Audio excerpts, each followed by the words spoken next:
In today's study, we are going to find out whether it is safe or not to use artificial lights on plants.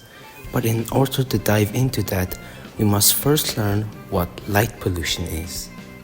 Light pollution is when artificial lights tamper with nature, such as, for example, this.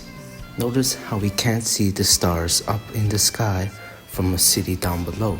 This is because all the street lights are blocking our sight to see the stars.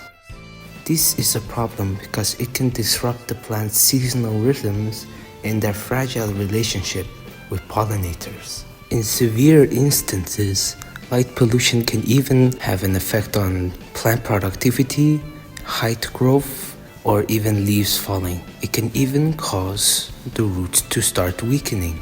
But why is this? Because street lights and other sorts of artificial lights are not part of nature. Therefore, it disrupts the plants. Even more, herbivorous animals such as pandas or zebras can also be affected by light pollution, because light pollution can even reduce food availability by changing the timing of plant reproduction. Now you might be wondering, why did we pick this topic?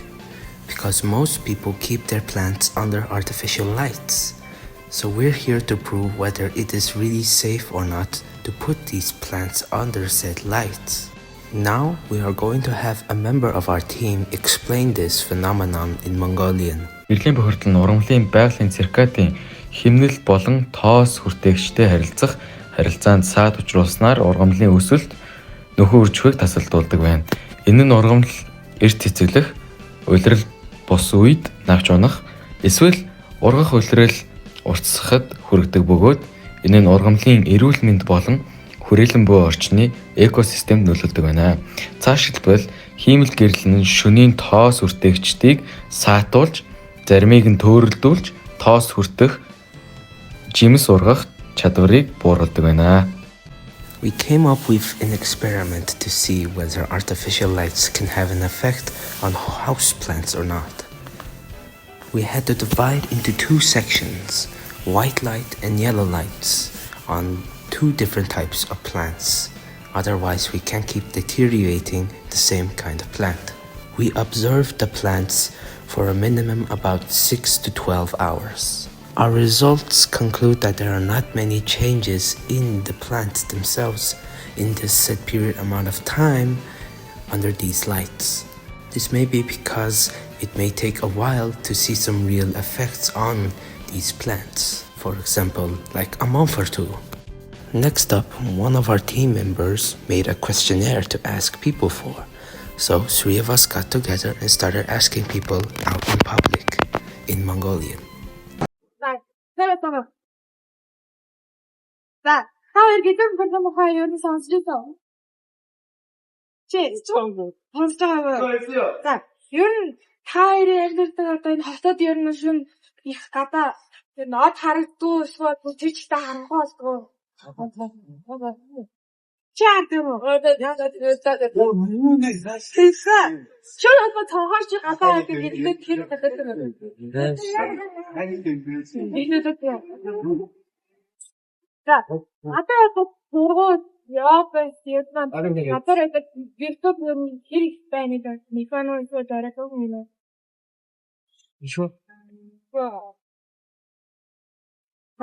Ирлийн бохирдол одоо нэг альцсан ургамал хасаж ирнэ хийгээд ирсэн.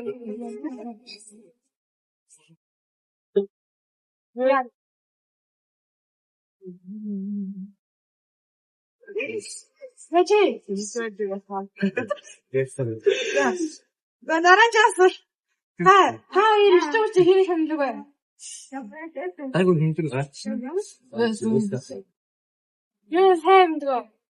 Одоо би та хоёртээ дөрөв тэгээс цаанаа жигдэрээс ажны илүү нэгэн багтаа томчтой гэдэг хаа дөрөв монгошда за эхнийх нь хөдөлгөөн мэдэрчтэй генс өрсөн хоёртын фашн татвар ганц гэх удаа гуравт нь илүү эсэмж баг тасдаг гэж хэлсэн.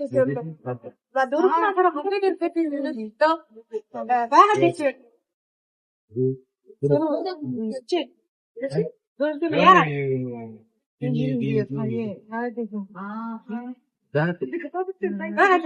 За баярлалаа. За та ер нь шин гэлэн бүхэн та ер нь хасвик хийсэн.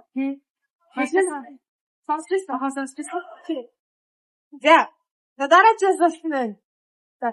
Одоо энэ угаагаад шууд хэрэг харахгүй гадаггүй. Од бид нар харагдахгүй эсвэл тэр чихтэй харахгүй болдгоо. Тэр чихтэй харахгүй шинэ нотоноос нь юу чанаа. Энэ гэдэг. За шүн хааны бодож байгаа юм гадаг ярьсан хэрэг мэдэрдэг байсан. Би өндөр антистэйсэн. Би ойдогоо яагаад. Би дараагийн одоо гадуур годом сургууль аас гэдэг гэж бодож байна.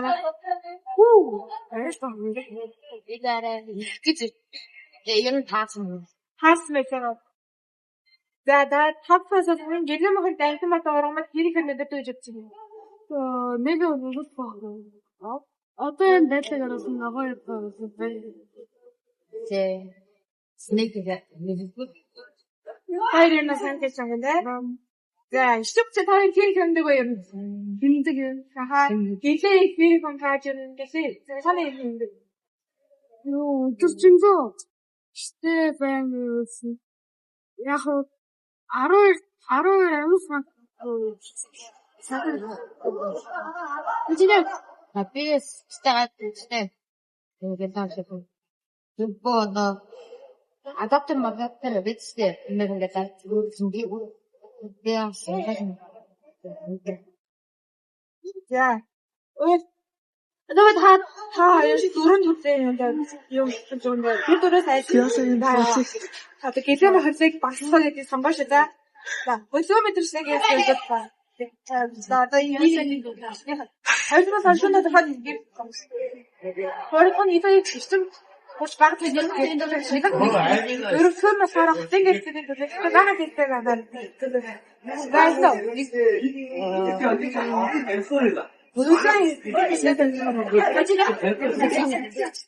За.